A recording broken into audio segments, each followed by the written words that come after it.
is Fred Butler and I'm an accessories designer, and I work from my studio in Dalston, London. This is the epicentre of where the magic happens. When you come home tonight, my love. If I had to describe my work, I think the first most important thing is colour. I'm obsessed with colour, I always have been. And then the second thing is texture. I like to have unusual surface pattern and layers.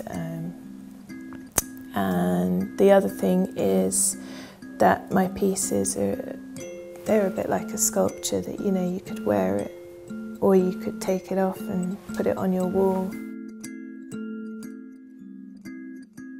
Every 6 months I make a collection, and they're quite big, almost like sculpture pieces, and then I'll take an element from that and break it down and make a more accessible piece that I then sell. And in between that time I do commissions, I do one-off pieces for shoots or musicians. I put them on a clip so that you could wear it as a brooch or in your hair, or if it's a necklace you can just throw it on anywhere.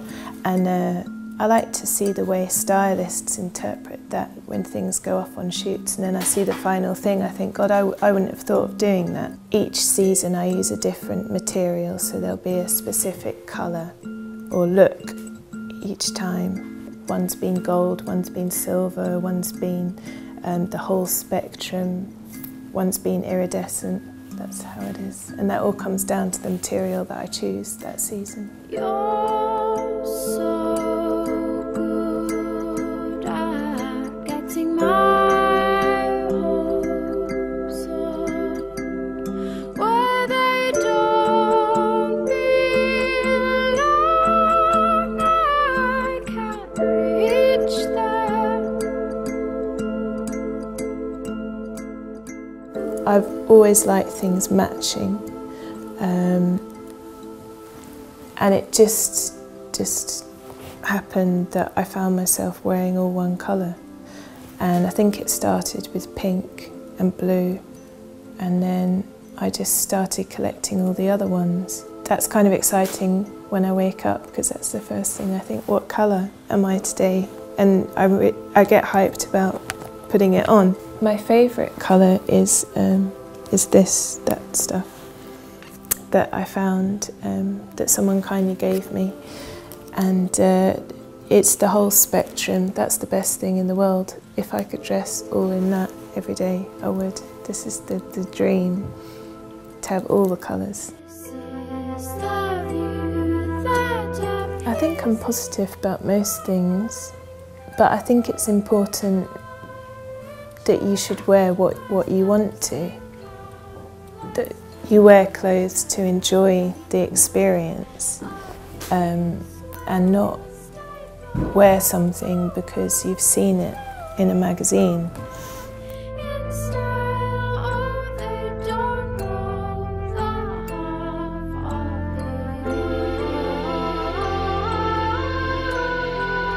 I make a lot of things for musicians because I love music, and that just naturally happened that I wanted to collaborate with musicians, so that's kind of taken over actually, and it's a really nice full circle thing, because when I was young I used to love looking at album covers and pictures of the musicians I loved. So now the new generation of musicians are using my pieces. That's brilliant job satisfaction, so I wouldn't change that for the world, no. I'm really chuffed the way that's turned out, that's happened that way, yeah.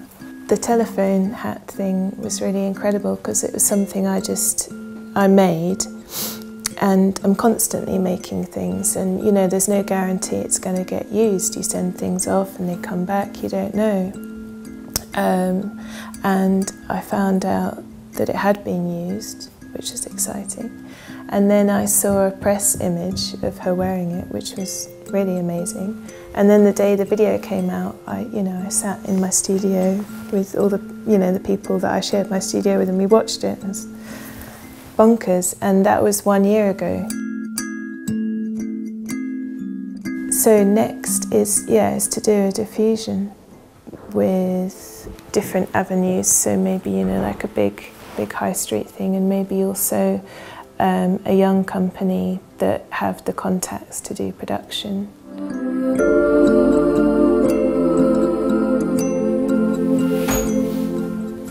So shall I take you on a little tour? This was from one of my collections, and I wanted to make something that looked like a prism and was holographic, so that's what that is. It does something quite interesting in the light. And I made a massive, absolutely gigantic one of these for a different project that you could wear, that was filled with lots of different things.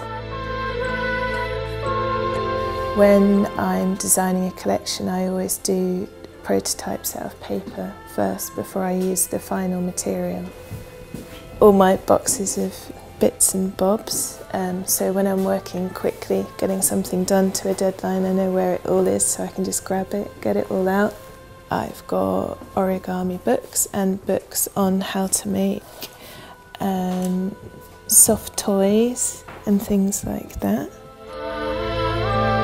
Yeah, I'm always coming up with stuff, so I've never felt like the threat of explaining how I've done something, or the materials I use.